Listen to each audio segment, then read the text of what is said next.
ಪಿತನ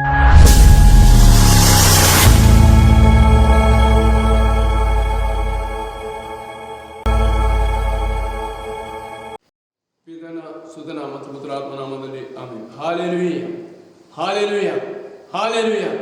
ಪ್ರಿಯ ಸಹೋದರರೇ, ಇದಾ ದೇವರು ಈ ಲೋಕವನ್ನು ಸೃಷ್ಟಿಸಿದ ನಂತರ ತಲತಲಾಂತರಕ್ಕೆ ದೇವರ ಮನುಷ್ಯರನ್ನು ಈ ಲೋಕಕ್ಕೆ ಕಳುಹಿಸಿದ್ದಾರೆ. ಈ ತಲೆಮಾರಿನಲ್ಲಿ ನಮ್ಮ ಜೀವನವನ್ನು ದೇವರಿಗೆ ನಿರೀಕ್ಷೆಯುಳ್ಳ ಜೀವನವಾಗಿ ಮಾರ್ಪಡಿಸಲಿಕ್ಕೆ ಬೇಕಾಗಿ ಈ ರಾತ್ರಿ ದೇವರು ನಮ್ಮಿಂದ ಬಯಸುತ್ತಾರೆ.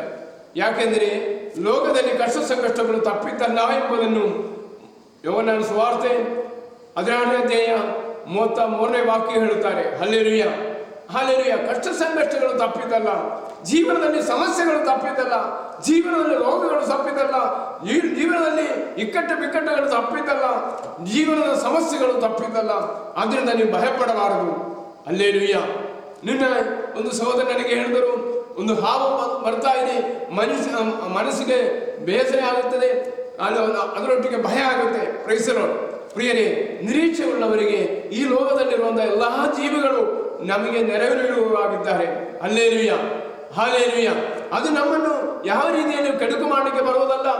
ನಾವು ಯೇಸು ಸ್ವಾಮಿಯನ್ನು ತಿಳಿಯಲಿಕ್ಕೆ ಬೇಕಾದಂತ ಎಲ್ಲ ಹಾದಿಗಳಾಗಿದೆ ಜೀವನದ ಬರುವಂತಹ ಸಮಸ್ಯೆಗಳು. ಅದು ಯಾವಾಗಲೂ ನಾವು ನೆಗೆಟಿವ್ ಆಗಿ ಕಂಡುಕೊಂಡು ದೇವರಿಂದ ಅಗಲಿ ಹೋಗುವವರಲ್ಲ. ನಿರೀಕ್ಷೆ ಉಳ್ಳವರಾಗಿ ಜೀವಿಸುವಾಗ ಅದು ಅದರ ಬಾಡಿಗೆ ಹೋಗ್ತಾರೆ. ನಮ್ಮ ಜೀವನವನ್ನ ದೇವರಿಗೆ ಸಮರ್ಪಿಸುವಾಗ ಅನುದಿನವೂ ದೇವರಾತ್ಮ ನನ್ನಲ್ಲಿ ಇದೆ, ನನ್ನನ್ನು ಮುನ್ನಡೆಸುವ ದೇವರಾಗಿದ್ದಾರೆ. ಆ ಪಾವನಾತ್ಮರಿಂದ ನಾವು ದೇವರ ಶಕ್ತಿಯನ್ನು ಪಡೆದು ನಿರೀಕ್ಷೆಯುಳ್ಳವರಾಗಿ ಜೀವಿಸಲಿಕ್ಕೆ ಈ ರಾತ್ರಿ ದೇವರು ನಮ್ಮನ್ನು ಕರುಣಿಸಿರಿ. ಅದಕ್ಕಾಗಿ ದೇವರು ನಿಮ್ಮ ಜೀವನದಲ್ಲಿ ಮಧ್ಯಪ್ರವೇಶಿಸಲು ಬೇಡುತ್ತಾ ಪಿತನ ಸುತನ ಮತ್ತು ಪುತ್ರಾತ್ಮನಾಮದಲ್ಲಿ ಆಮೆನ್.